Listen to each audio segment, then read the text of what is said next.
Welcome, Real World PDR. So the wife and I had an opportunity to go to the Anson open house recently.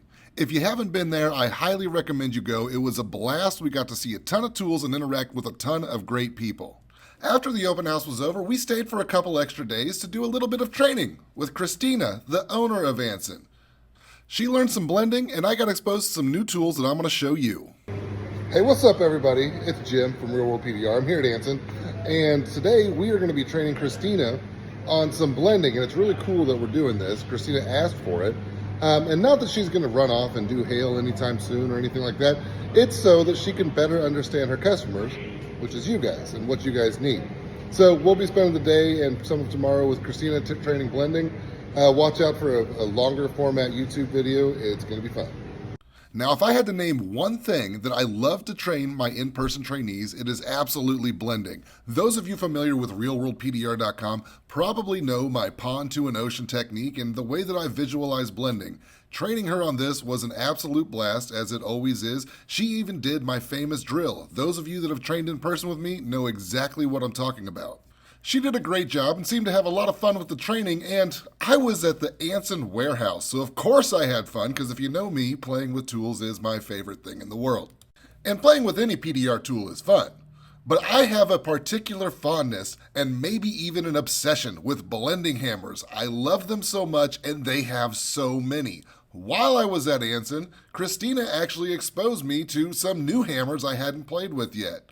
So we're going to take a look at a few of my favorites and explain what makes a good blending hammer in my opinion.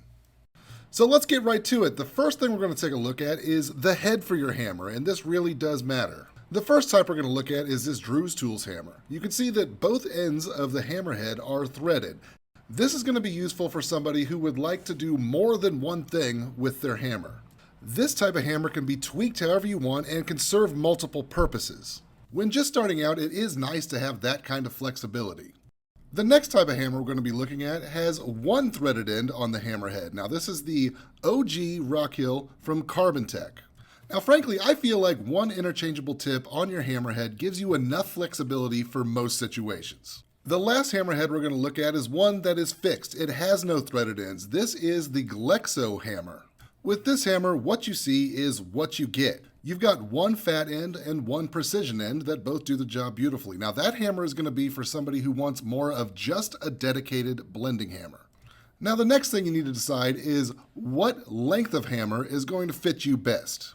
From shortest to longest, what you're looking at is a Drew's Tools hammer, the OG Carbon Tech, the Glexo hammer, and another Drew's Tools hammer. Now, between these four, I would absolutely just throw out the shortest of them, and I'm going to tell you why later. So those three are going to be my options if I'm choosing a new hammer. With a little bit longer hammer, we can get further away from the dent, which is going to show us more detail as we're blending.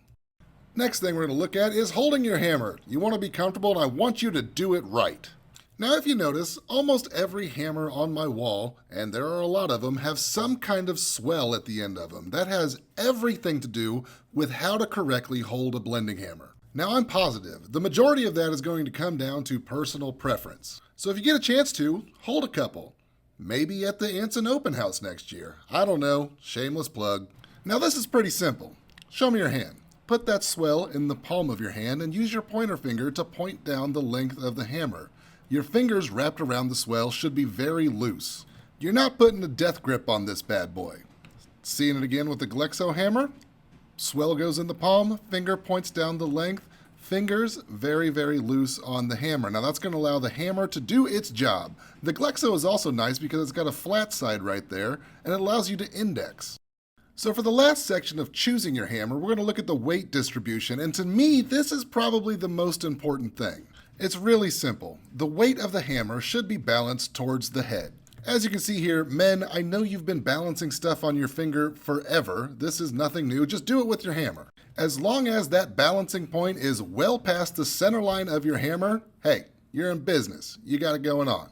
I'll show you why in a separate video clip towards the end of this video. Let's take a look at your stance whenever you're blending, and this is why the length of your hammer is going to really matter. Nailing this will provide you a better view and therefore a better quality job at the end of your blend. Here you'll see that I have my light set very far back and tilted at the same angle as the panel that I'm blending. You can see my arm is stretched far and my body is very close to the panel. This position ensures that my eyes are also very close to the panel. This is going to allow me to see the most detail possible in my dent. Another thing that you're going to notice while I'm actually blending here is that I try to keep my wrist as planted on the vehicle as possible. I'll be sliding it back and forth to some extent, but that's going to provide extra stability and accuracy. Now let's look at a short video clip that's going to put all of this together and kind of explain why I like some of the things that I do. So I told you what I'm looking for in the weight of a hammer. Now let me tell you why. So I do prefer a heavier hammer, one that's loaded towards the front, rather than something lighter. And I know a lot of people prefer lighter because it takes away some forearm fatigue, which might be true, but here's the thing. Whenever I'm blending, I need that hammer to just be bouncing by itself and without a whole lot of swinging. So this finger is all that's really going to be moving.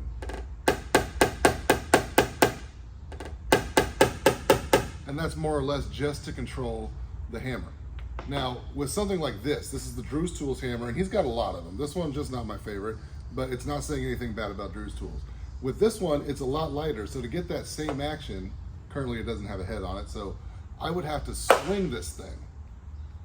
And the more that I have to swing that hammer, the more I'm going to lose accuracy with that hammer. So that's why I prefer one that's a little bit heavier and definitely weighted towards the head side. Because a good hammer, once it starts going, my grip is super loose and I am just controlling it with this pointer finger. That's it. So that about covers how to choose a blending hammer. If you're looking for some training about how to use that blending hammer, make sure you log on to realworldpdr.com. We've got plenty of video content covering that. And if you're interested in inquiring about in-person training, send me an email at jim@jmdentrepair.com. Now, if you're the kind of person that just wants the answer, I tell you what, last thing we're going to do is let's take a look at 2 of the hammers that I recommend for beginners. Okay, so I know some of you watched that entire video and you were like, hey, get to the point, Jim, which hammer should I buy?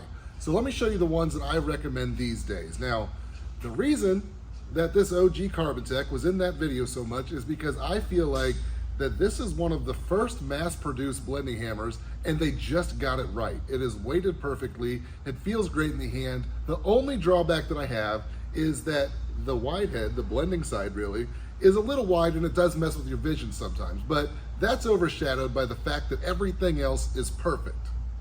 Now, Christina at Anson, she introduced me to the Glexo hammers. I didn't have these before, but I had to have them as soon as I used them, because without the modularity of the OG Rockhill, because this is just a fixed head, this thing is absolutely perfect. It's weighted heavy on the head side. It's got this flat part on the handle. It feels really comfortable, and that flat part allows me to index. I know whenever I grab it exactly where I'm at. Whenever I grab it, let's say out of my back pocket, I pull it out, I already know that I've got the hammerhead lined up because of the flat side. It feels great and has become quickly one of my favorite hammers. Now, there's 2 different versions of this. There's the heavier one and the lighter one. I would say that the lighter one is better for, finishing, small little flickers. But if you're looking for your first blending hammer and you want to do it and you want to do it right, I would pick the heavier one. So these 2 are my recommendations for a new guy looking for their first blending hammer. They're weighted perfectly, they feel great. This is the Carbon Tech OG Rockhill, and this is the Glexo hammer, and make sure you're getting the heavier one. It might not be as pretty as the light one, but it's definitely, in my opinion, the best beginner blending hammer. Thanks for watching, and log on to realworldpdr.com if you want access to 200 instructional tutorial videos for PDR.